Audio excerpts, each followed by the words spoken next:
Alhamdulillah dengan rahmat dan keampunan dari Allah dapat kita berkumpul bersama pada pagi ini dalam ilmu yang insya-Allah kita akan mempelajari ilmu makhraj, sifat huruf dan tajwid. Dan insya-Allah kita sambung dalam surah masih lagi kita dalam surah Al-Mulk. Pada muka surat 563. Jadi kita tengok kita pakai Quran kita. Muka surat 563 pada ayat yang ke 22.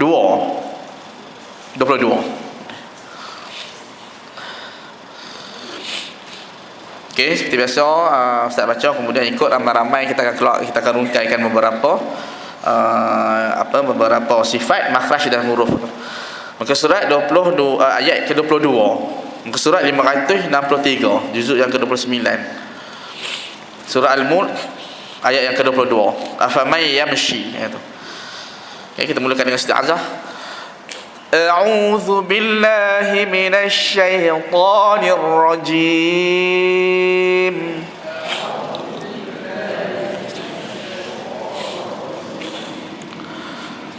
Okay, kita ulang balik isti'azah ni yang dimulakan dengan dalam lughat al-Arabiah pada huruf A. Kita tak mencungkan jadi A. A'u dia mana dalam bahasa Arab itu dilebarkan sikitlah. A'u. Sebutan huruf A al-infitah, mana dia ada huruf hamzah ni berbaris atas, alif yang mana hamzah itu berbaris atas. Bila kita sebut hurufnya, sifat yang paling penting baginya itu adalah syiddah, tekan dengan buka mulut kita dan tekankan sebutan huruf tu. Dan jangan pakai hidung. Ada setengah tu dia pakai hidung bunyi macam ni.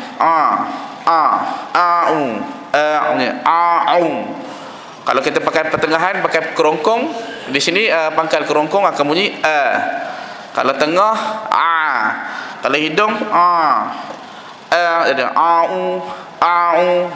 bila ada yang huruf hamzah matilah selalunya masalah dalam sebutan. Tapi bila kita sebut hamzah yang baris yang mana yang berbaris atas dan kita tekankan pada pangkal kerongkong dan kita bukakan dia, mulut kita dibukakan, makhraj al-infitah, dan kita sambung kita campur dengan makhraj syiddah. Ini tekan. Okey, kita sebut Ru'ain memang kita tekankan pada tengah kerongkong. Tapi kalau kita orang yang bukan Arab, setengah Arab pun macam tu juga lah. Kadang-kadang Ru'ain dia akan keluar ke hidung. Dia nak bentukkan huruf ain berbaris depan itu lebih susah. Okey, zubillah. Huruf zal itu digigitnya lidah kita pada hujung. Zal itu makhrajnya. Sifatnya itu jahar. Ada juga pembaca menyebut huruf za seperti huruf sa. A'udzu billah. Dia jangan subillah, kita keluarkan angin pada huruf zal. Huruf zal kita tahan nafas dan kita keluarkan suara yang derah, yang kuat.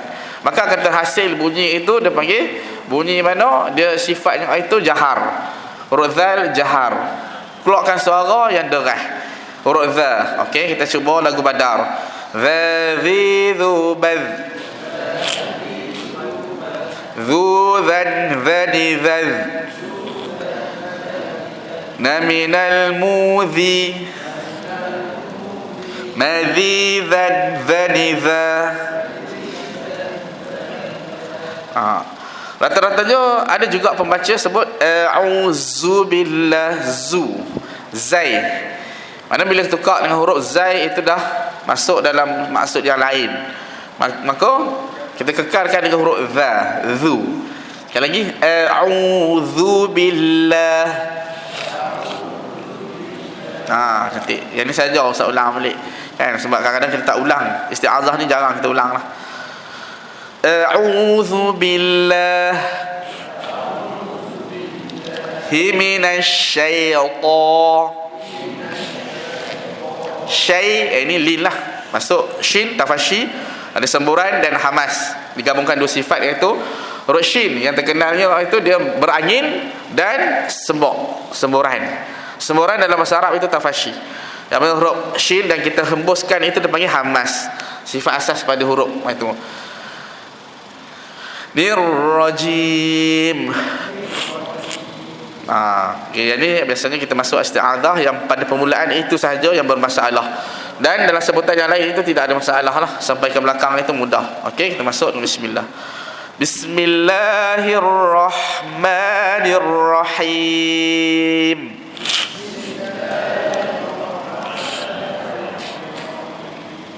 Okey, bismillah ini yang mana sin didesirkan, sifat pada sin itu hamas, berangin, itu sifat yang asasnya, dan desir, ada bunyi desiran. Okey, bismillah. Nama Allah dibaca dengan nipis kerana sebelum nama Allah itu mim baris bawah. Bismillah. Okey, hirrah. Ada yang baca hirrah. Dia dalam dipanggil dalam logat sebutannya. Itu dipanggil dalam mana dia masuk dalam sebahagian dari makhraj juga, ataupun dia masuk dalam fushah kat situ. Fushah ni ada berapa huruf yang kita dia berbaris itu dia bunyi slang. Kan? Ada yang baris dua dia bunyi tin bunyi tin, tun jadi tung, jadi tun jadi tun, tung bunyi dah. Jadi kita masukkan dia pada sebutan bismillahirrah. Ini ada baca bismillahirrah. Okey, kita betulkan sekali lagi. Bismillahirrahmanirrahim. Huruf mim yang berbaris atas kita dibukakan, ma, jangan muncung ma. Kalau kita bismillahirrahmanirrahim, itu di dalam logat kita lah, ma tu dia jadi bunyi tebal. Pada kalau kita ma buka kan, dia jadi infitah. Maknanya makhraj itu buka lah, bersesuaian dengan sifat pada huruf mim yang mana jahar dan al-infitah buka. Okey, kita masuk pada ayat dia. أَفَمَنْ يَمْشِي مُكِبًّا عَلَى وَجْهِهِ.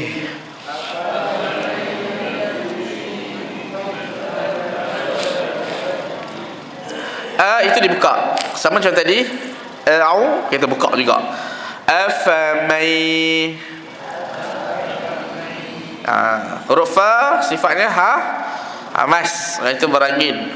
Huruf a tadi jahar, dan mim berbaris atas, ma. Jadi dia masuk mim, selepas baca huruf mim dijumpa dengan huruf nun yang mati, dan nun yang mati bertemu dengan huruf iya. Kalau kita tengok dalam Quran kita yang nun berwarna merah ataupun tanwin berbaris dua, huruf yang berbaris dua warna merah, bermakna hukumnya adalah idgham. Idgham ini apa maksudnya? Memasukkan huruf nun ke dalam huruf iya dengan bi ghunnah. Mana dengan ghunnah. Apa maksud ghunnah? Dengung. Dengung. Apa maksud dengung? Hidung. Senang. Kita cakap hidung senang. Habis cerita makhraj, makhraj hidung lah. Makhraj khusyum, hidung.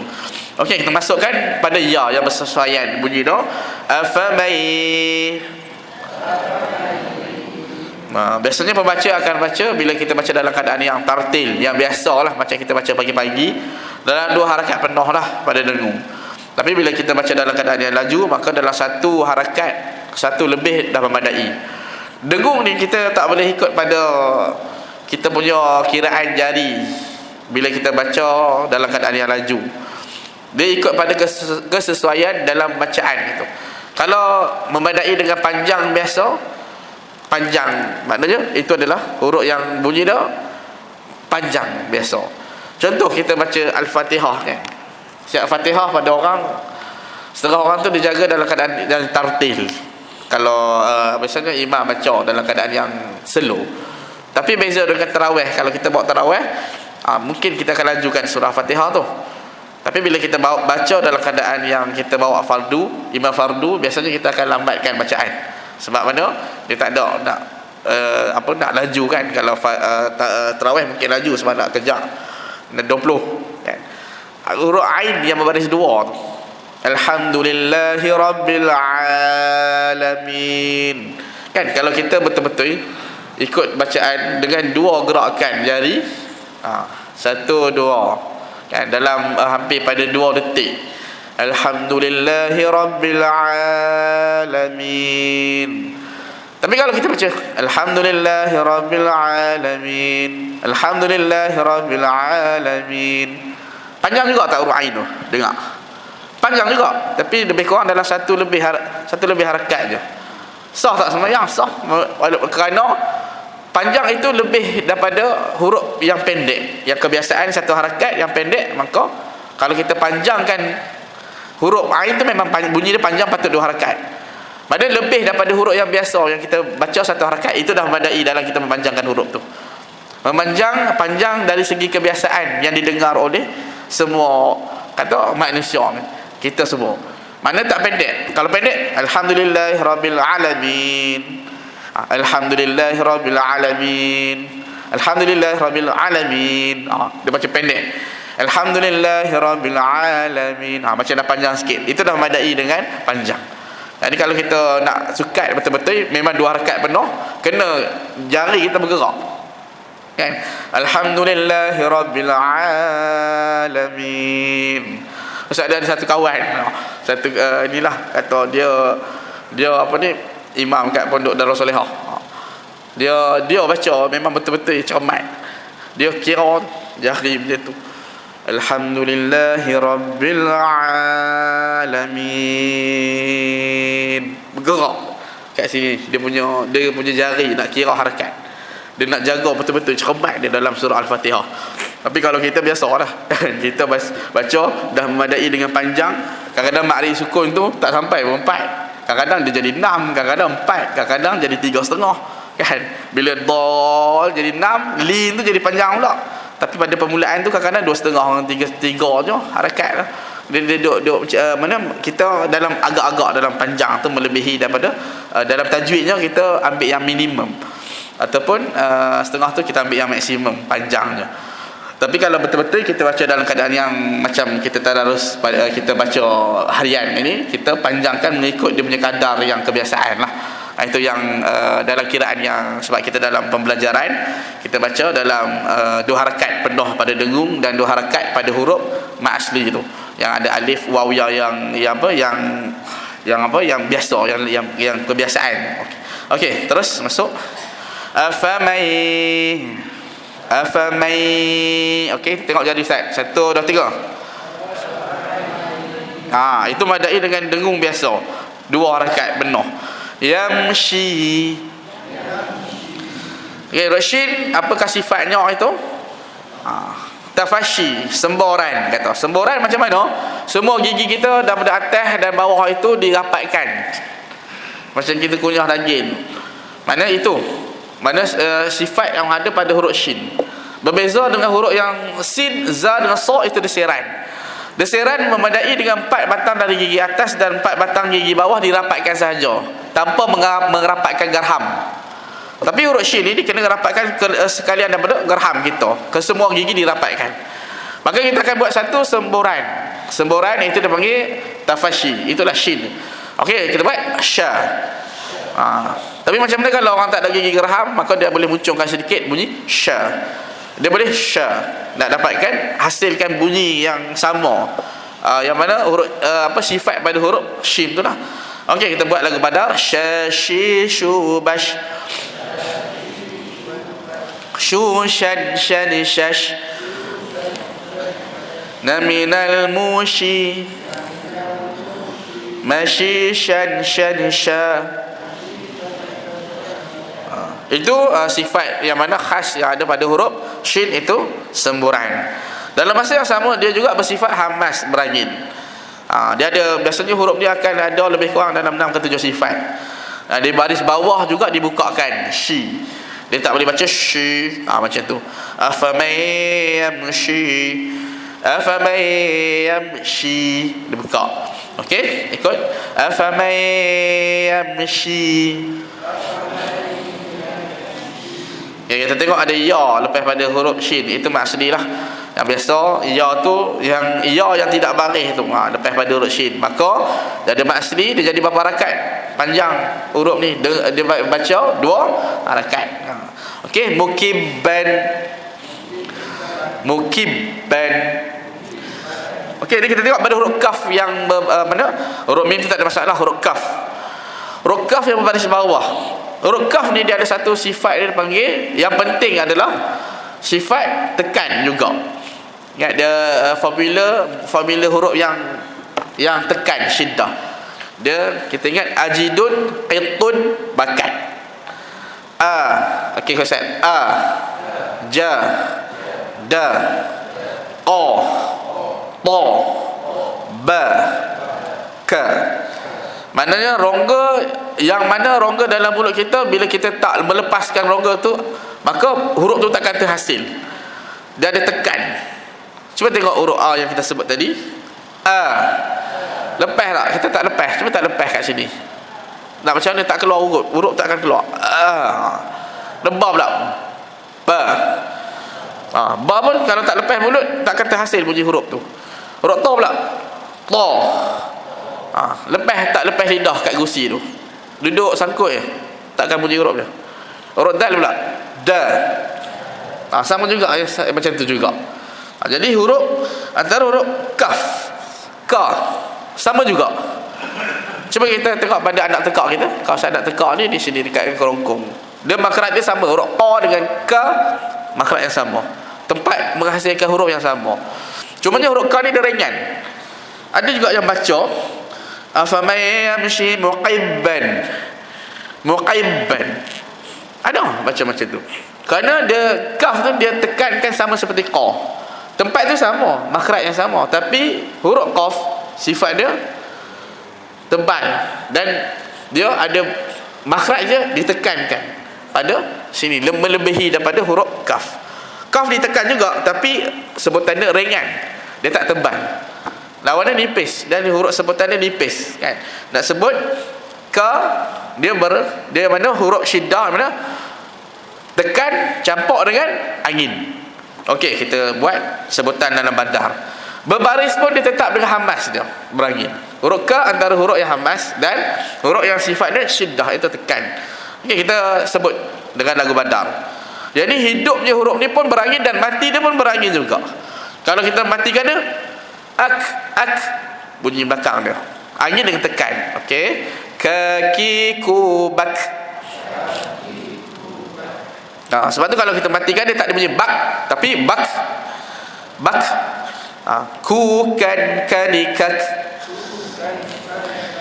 naminal muki makikan kanika. Itu huruf kaf. Huruf kaf yang membaris bawah bunyi ki lah. Dia masuk mukibban. Jadi jangan mukibban, bunyi mukibban. Tolakkan sikit angin yang keluar pada huruf kaf. Okey, terus mukibban. Okey, ba yang berbaris dua itu bunyi ban lah. Ala. Ra'in. Ra'in dengan huruf lam. Lam kita baca dua rakaat. Kenapa? Dia ada mak asli dia. Mak asli dia apa? Alif kecil lepas pada huruf lam. Itu mak asli. Ra'in dulu kita tekan. Ra'a yang berada di tengah kerongkong. Ra'in memang susah sikit. Kalau berbaris depan memang susah, berbaris bawah memang susah juga. Tapi baris atas ni ada juga yang sebut susah sikit nak sebut. Maka dia kena tekankan, digulungkan. Hurufnya, makhrajnya yang paling antara yang paling panjang adalah huruf hijaiyah. Lebih kurang 1.2 harakat ke 1.3. Okay. Huruf lain cepat. Jadi kalau huruf lain nak sebut tu dia dalam keadaan yang cepat, boleh laju. Tapi huruf ain dia tak boleh nak laju. Kalau kita laju, dia akan jadi huruf ain tu tak sempurna. Cuba kita sebut huruf ba, a, sya. Ba, a tadi pendek bunyi tu. Sya panjang sikit. Huruf fa, panjang. La, panjang. Da, cepat sikit kan. Huruf ain, panjang lagi pada huruf yang lain. Huruf pedas pun sama juga, makhraj yang sama. Ha pun panjang juga. Bunyi dia memang dia panjang daripada. Sebab tu kadang-kadang kita dengar ada kadang setengah orang tu dia baca macam pelik.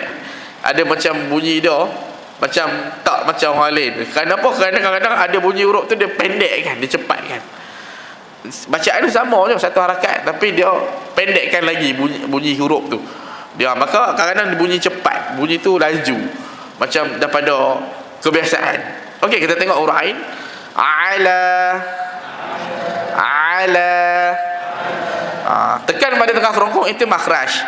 Tapi kita boleh pertimbangkan seseorang itu sebut bila mana dia ada peringkat sebutan. Ada yang sebutnya dalam keadaan yang pertengahan, dalam 60 markah kita bagi. Macam dia sebut ala, ala, tak berapa sangat. Kalau ala baru jadi betul-betul 80 markah ke 90. Tapi kalau dia sebut ala, itu dalam 60 ke 70. Tapi kalau dia sebut ala, ala, langsung tak ada. Itu 50 ke bawah. Dalam makhraj hurufnya fail. Dia kira 50 ke bawah kita bagi. Dalam dia sebut ala sikit, 60. Mana dia boleh sebut huruf tu, cuma dia kurang dari segi tekanan pada tengah kerongkong, itu makhrajnya itu. Jadi kat sini kita boleh pertimbangkan lah. Kalau dia ada sikit tekan, kira dah memadai, lulus sebutan tu, huruf ain. Sebab huruf ain ni bukan semua orang boleh sebut dengan jelas, dengan betul-betul kita tekan. Kerana kita bukan orang Arab kan. Itu orang yang mana kita tak guna pun makhraj huruf ain dalam sebutan kebiasaan harian kita. Sembang kita dengan kawan-kawan kan, mana-mana bukan dia pakai pun huruf ain ni kan. Kerana dalam baca Quran je pakai kan. Sebab tu dia susah sikit. Huruf namanya huruf al-arabiyah. Huruf dalam makhraj arabiyah. Okey, kita tengok pada huruf lam. Ala. Huruf la akan terjadi yang mana dengan cantiknya bila mana kita ikut makhrajnya. Itu makhraj macam mana cara kita nak membina huruf tu, menggunakan rongga di dalam mulut kita. Huruf lam begini, kita sifatnya dulu kita buka mulut. Kemudian kita campur dengan sifat dia yang utama, itu lencong. Lencong macam mana? Hujung lidah letak di belakang gigi taring. La. Yang ni yang mana Ustaz belajar di kalau kita tengok Arab di Jordan sana lah, di tanah Arab lah. Depa sebut, depa ajak kita. Depa cakap hujung lidah letak kat mana? Tepi, dia kata. Tepi. Kita pun duk fikir tepi ke tang mana nak letak kan. Dia kata lencong tu ke tepi. Inhiraf kan, inhiraf. Tepi. Nanti kita tengok betul-betul. Dia kata kat tepi mana, kita tanya. Lepas tu baru nampak dia bergerak ke di belakang gigi taring. Itu yang mana dia lencong, lidah kita dilencongkan dan kita buka, maka akan dapat huruf lam dengan cantik lah. Huruf la kita letakkan, contoh gara, letak hujung lidah di belakang gigi taring, gusi ataupun langit awal. La. Gigi taring kanan atau kiri, dua-dua boleh. La. Maka dia akan bunyi ala. Ala jadi makhraj yang sempurna pada huruf lam. Kalau kita Melayu biasanya kita letak, kita ni kadang-kadang kita baca, kita letak di tengah belakang gigi kapak kita. La. Kan belakang gigi kapak. La. Tapi kalau kita letak kita lencongkan la, baru dia jadi nampak kemas sikit lah. Sebenarnya boleh je. Letak belakang gigi kapak tu boleh juga. Jadi cumanya sifat lencong dia tu tak kemas. Dia tak ada sifat lencong tu. Jadi kita masuk pada huruf lam lah kat sini. Okey, kita cuba dengan lagu Badar. Laliluhbal lulan lalilal naminal muli malilan lanila. Jangan kita muncung jadi lorat lah. Lorat tu dalam mustahak huruf kan.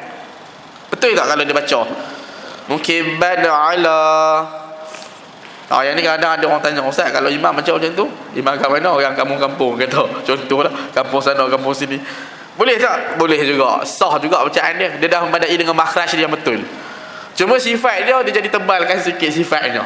Bunyi la, lorat. Itu dah ada lorat. Maka sifat, ada sifat yang mempengaruhi makhraj. Ada sifat yang tak mempengaruhi makhraj.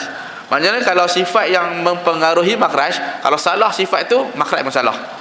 Tapi kalau sekadar dia sebut ala, bunyi dia ada lorat utara. Tapi taklah sampai ala, tebal sangat. Kalau tebal sangat itu boleh kita kata salah lah. Tapi kalau ada lorat sikit, tapi taklah sampai tahap merosakkan huruf tu, menukarkan huruf tu pada huruf yang lain. Bunyi dia tetap huruf lam juga, tapi bunyi dia agak berat, tebal sikit. Maka boleh juga disebut sedemikian. Tapi tak sempurna lah. Kita bagi markah, nak pertimbangkan. Kalau orang tu baca Mukibban ala. Huruf la tu kita nak dia sebut macam tu, dia nak bagi berapa markah? Kita bagi 60 markah, 50 lebih ke 60. Maknanya dia tak sampai ke tahap yang memuaskan. Kalau memuaskan yang kita sebut tadi, kita lebarkan mulut kita, kita habiskan. Mana logat utara tu, logat kita utara ni kita tukarkan dalam logat Arabiah. Huruf yang berat hanya 4 saja dimuncungkan. Huruf yang tebal dia muncul dalam 60% dalam 4 juga. Jadi ala ni kita buka. Jadi macam kita baca ala, baru dia cantik. Okey, ala wajhihi ahda. Okey, kita tengok huruf wa. Wa pun macam tu juga. Kadang-kadang kita baca dalam logat.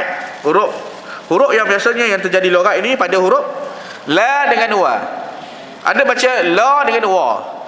Wa kita dalam logat kita, dalam logat Arabiah kita bukakan wa. Wa ke wa? Wa ke wa? Wa. Ala waj. Waj jangan waj tapi waj. Sini ada perbezaan dalam sebutan huruf waw. Ada yang sebut kena wa, tapi ada yang sebut dalam masa huruf Arabiahnya kena wa. Dua-dua boleh digunakan pakai dalam sebutan. Tapi yang lebih cantik bila mana huruf yang berbaris atas itu yang tidak berat dan tidak tebal, maka kita bukakan je. Seperti huruf wa tu, yang mana huruf wa dia lin, lembut, dan al-infitah, buka. Dua sifat penting pada huruf wa itu, lin, lembutkan dia, dan al-infitah iaitu buka dia. Okey, kita sebut wa. Okey, buat lagu Badar. Wa wi wu bau. Dia akan jadi bau, tak akan jadi bau. Bau tak apa dah, itu keras. Kalau bau, lembut. Wan wani wa. Baris depan tu kita muncul lah macam biasa. Naminal muwi mawi wan wani wa. Waniwa ke waniwa? Wah, waniwa. Itu dalam bahasa Arabiah lah. Kalau kita sebut dalam bahasa Arab, maka dia akan buka. Tapi kalau kita sebut dalam logat kita, dia akan muncungkan sedikit. Tapi dua-dua tu tak jadi masalah, kan? Cuma jangan kita terlalu muncung sangat, dia akan jadi tebal. Okey, masuk pada jim. Huruf jim yang yang kita tengok dalam Quran kita, huruf jim tu dia ada apa ni, warna hijau di atas. Lantunan panggil. Itu lantunan. Dalam kita tengok Quran kita tulis qalqalah. Qalqalah itu dalam bahasa Arab, dalam bahasa Melayu kita lantunan. Huruf lantunan tu dia ada formula, kita formula dia apa? Baju, da, qa, ta. Itu dia punya huruf. Okey, sekali lagi kita ulang. Ba, ja, da, qa, ta. Dalam kelima-lima huruf lantunan, dia ada lantunan yang tebal dan berat, dan ada lantunan yang nipis sebutan. Okey, kita tengok lantunan pada huruf ba. Dia jangan muncungkan pada huruf ba. Bila kita lantun, maka kita bukakan. Okey, ab. Okey, huruf jim pula, aj. Huruf dal, ad. Okey, kita masuk huruf yang tebal tadi. Huruf yang tebal dan yang berat. Yang tebal dulu. Huruf qaf, aqa. Ada juga yang lantun pada huruf qaf, dia aqa bunyi dia. Aqa. Jadi tak tepat. Aqa. Qa. Lantunan dia berqa macam tu. Aqa. Huruf qaf. Okey, berat. Munculkan lagi bila dilantunkan. Aqa. At'amahum. Okey, at'amahum. Bunyi ta. Bunga alta, jangan alta amah. Alta ada juga kadang kita tu sebut alta. Alta. Kalau qaf memang banyak. Mim baqaliha ada. Okey, kita sebut mim baqaliha. Okey, kalau kita tak muncul dia nipis mim baqaliha. Ikut mim baqaliha. Baqa bunyi q. Maka tak tebal. Tebalkan dia mim baqaliha. Dia akan bunyi lantun tu dalam muncungkan sedikit, tebal, baru dia jadi huruf yang sempurna pada huruf lantun, yang kata huruf qaf. Jadi huruf jim lantun dalam keadaan yang nipis, yang buka. Waj saja, waj. Okey, kita hembus huruf ha dua, dan ada huruf ha hambas. Wajhihi. Okey, 1 2 3. Okey, ha yang berbaris bawah itu ha bagi ha simpui. Ha simpui itu sama dengan ha yang lepas dia tu pun ha simpui juga. Tapi cuba penulisan tu dia berbeza. Simpui itu dia ada macam dua kosong, macam dua ruang tu kan. Dia macam simpui dia ke tepi. Tapi yang ha satu lagi tu pun sebenarnya ha simpui juga. Cuma simpui dalam satu simpulan sahaja. Cuma kita tengok huruf ha yang berbaris bawah diikuti dengan huruf mat dia. Nampak yang ni biasa dia panggil dalam masalah, dalam hukum dan tajuknya maksilah. Huruf ha berbaris bawah diikuti dengan ada, nampak lepas pada huruf ha tu ada huruf ya kecil. Ya kecil warna hitam. Ha berbaris bawah dia akan jadi ya kecil. Kalau ha berbaris depan, hu dia akan jadi waw kecil lepas dia. Kita tengok ha berbaris bawah ada ya kecil. Atas dia ada macam ombak tu lah. Ada ombak ke apa dalam warna hijau. Dia berjumpa, mesti bila ada ombak mesti dia jumpa dengan hamzah. Tapi kalau ha berbaris bawah dia ada ya kecil, atas dia tak ada ombak, dia tak akan jumpa dengan hamzah, dia akan jumpa dengan huruf yang lain. Tapi bila dia jumpa dengan hamzah, automatik dia akan jadi berombak di atas ya kecil tu. Okey, kita tengok ha berbaris bawah ada ya kecil diikuti dengan ombak di atas dia, jumpa dengan mesti huruf apa dia jumpa? Hamzah. Dia panggil maksilah tawilah. Tawil maknanya panjang. Dibaca dalam keadaan berapa harakat paling kurang? 4 harakat. Yang ni kena baca 4 harakat, dia tak boleh diskaun 3 ke 2. 4 harakat penuh. Okey. Kalau yang mana maksilah qasirah, kalau dia tak jumpa dengan hamzah, jadi huruf ya kecil tu tak akan ada ombak di atas. Dia baca 2 harakat saja. Nanti kita jumpa dalam ayat-ayat yang lain. Okey, kita cuba 4 rakaat penuh pada sebutan ikut jari ustaz ni. Okey, mula-mula kita sebut dulu. Wajhihi ahda. Okey, 1 2 3. Wajh. Cantik. Itu 4 rakaat penuh dalam kiraan bacaan tartil. Yang kita baca macam pagi ni, baca dalam keadaan yang lambat. Tapi kalau dia baca laju, badai dia ketiga. 3 pun dah kira 4 lah kalau kita baca laju. Okey, kita tengok seterusnya. Ahda. Ahda ni kalau kita wakaf. Selalunya kalau kita baca surah Al-Mulk ni kadang-kadang ada setengah orang dia boleh baca sampai habis sebab dia nampah panjang. Tapi kalau kita nampah tak panjang, kita berhenti ke ahda tu. Kan? Ke ahda tu kita berhenti. Start terus kita nak sambung dengan ambai yamshi.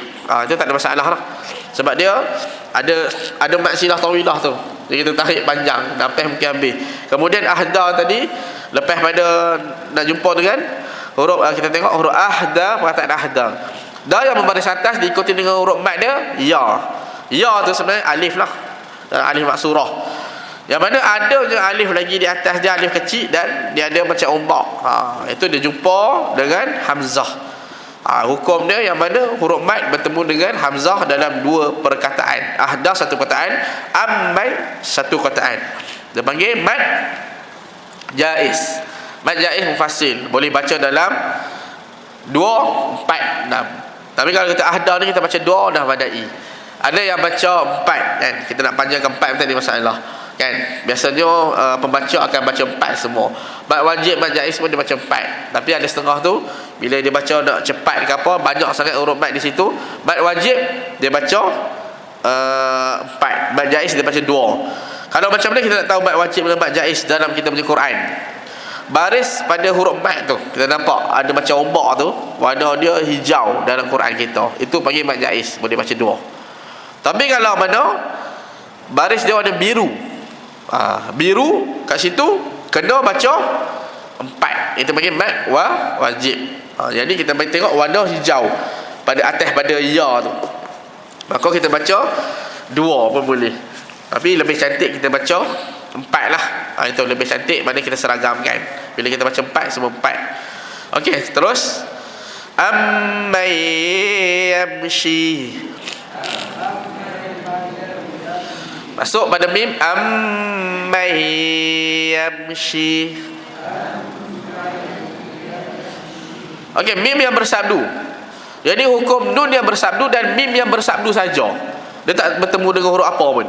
Dia panggil wajibul qundah. Wajibal qundah boleh, wajibul qundah pun boleh. Dalam bahasa Melayu dia apa? Wajib dengung. Kerana apa dengung? Kerana mim itu makhraj hidung. Mim yang mati makhraj hidung, dan nun yang mati juga makhraj hidung. Hanya berlaku pada mim yang bersabdu dan nun yang bersabdu sahaja. Itu dalam hukum tasydid, hukum sabdu. Maka kita dengungkan dia. Okey, 1, 2, 3. 2 rakaat dah madai.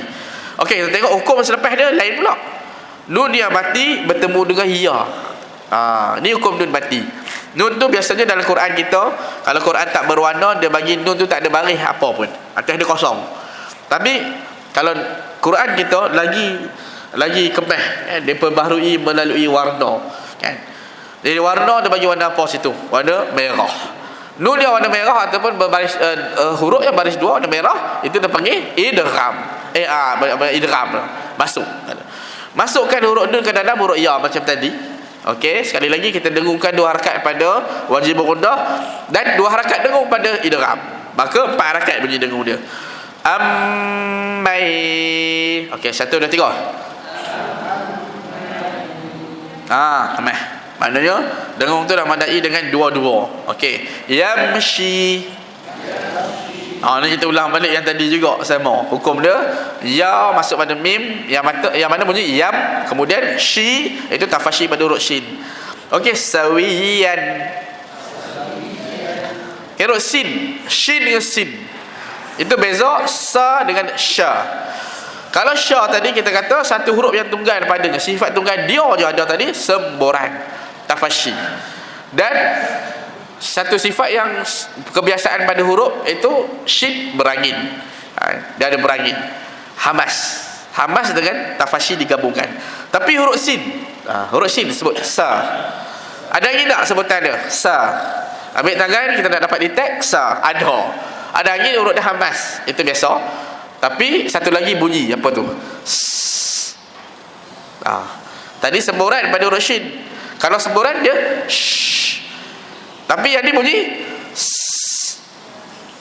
dalam bahasa Melayu kita panggil apa? Desiran, desir. Itu satu sifat yang ada pada huruf sin. Tapi dia bukan seorang saja, dia ada 3 beradik. Huruf yang macam dia juga bunyi desir. Huruf apa? Yang pertama huruf sa tadi yang kita tengok. Yang kedua sa, kemudian zai punya. Za. Kemudian huruf sin dibuncungkan jadi huruf apa? So. 3 beradik. Mereka 3 beradik. Cuma huruf zai ni bunyi dia lain sikit. Kerana huruf zai itu sifat dia jahar. Dia tidak ada angin. Adapun huruf sin dengan sod ni sifat dia hamas. Cuma sod tu dibuncungkan jadi berat. Okey, sekali lagi. Sa. Okey, buncungkan huruf sa jadi huruf so. Ingat, sa dengan so dua-dua hamas. Dan sifat desir yang kita sebut ni. Huruf zai pula, za. Za bunyi dia lain sikit. Kenapa? Dia desir juga tapi dia jahar. Dia bukan hamas, tak ada angin. Dia bunyi jahar, bunyi jaring. Tahan nafas sebut za. Tapi kalau tahan nafas sebut sa tak boleh. Kena tolak juga angin keluar. Maka tak akan terhasil lah. Okey, jadi huruf sin, huruf sifat tunggal dia itu adalah desir. Digabungkan hamas dengan desir. Yang tadi hamas dengan sembuh. Huruf shin hamas dengan semburan. Tapi huruf sin ni hamas dengan desiran. Desiran dalam bahasa Melayu kita sebut, dalam bahasa Arabnya as-safir sifatnya. Kalau kita tengok buku tu dalam makhraj tu dia tulis safir. Okey. Terus sawiyan. Okey, ya berbaris 2 di atas bunyi yan. Ala. Tekan ala. Ala ke ala? Lebar. Ala siratim.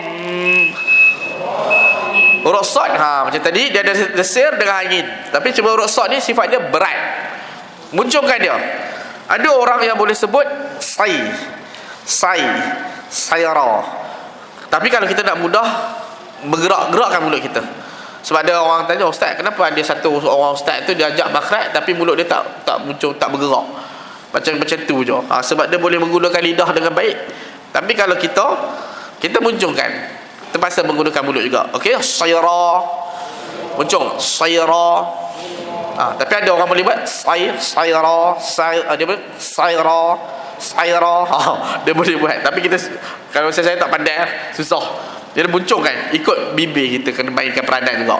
Tapi kalau Arab tak apa, sebab dia dah biasa menggunakan lidah dengan rongga dalam mulut dengan mahir, kan, dia boleh gerak bunyi macam mana pun walaupun tanpa muncung. Jadi kita kata ini huruf berat. Bila huruf berat kita muncungkan. Huruf berat ada 4, sa, da, ta, za, sai, di, ti, dhi. Okey, kita habis. Siratim. Okey, huruf berat yang baris bawah ada 2, sa dengan ta. Sai, ra, tambah tim. Siratim. Bila logat dia panggil siratim. Tim jadi lain. Pada siratim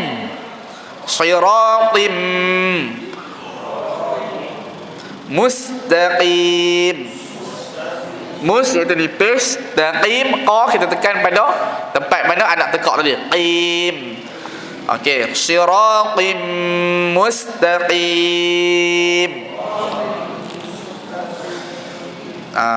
Okey, ada satu huruf sin tadi, mus. Jangan kita muncungkan seperti mana ikut mim baris depan. Mus. Jadi itu tak tepat. Mustaqim. Sin infitah. Macam mana dia mati, dia tak akan terpengaruh dengan mim baris depan. Sebab kerana makhraj asal dia adalah buka, sa. Bila mati, mus pun buka juga gitu. Jadi sampai sini saja pada ayat yang 22 kita rungkaikan segala yang ada dalam ayat tersebut. Jadi kita keluarkan tajwidnya dengan makhraj dan sifatnya. Alhamdulillah banyak juga huruf yang kita dapat pada sebutan ayat yang ke-22 tadi. Bismillahirrahmanirrahim. Alhamdulillahirabbil alamin wassalatu wassalamu ala asyrafil anbiya'i wal mursalin Muhammad wa ala alihi washabbihi ajma'in. Allahumma faqihna fid din wa 'allimna ta'wil. Allahumma ij'alna mutakallimina bil lughati al arabiyyah fusha wa mutabahiran fi 'ulumiha. Rabbana atina fid dunya hasanah wa fil akhirati hasanah wa qina 'adzaban nar. Sallallahu ala sayyidina Muhammad wa ala alihi washabbihi wasallam. Alhamdulillahirabbil alamin. Amin ya rabbal alamin. InsyaAllah kita sambung pada 2 minggu akan datang lagi. Assalamualaikum warahmatullahi wabarakatuh.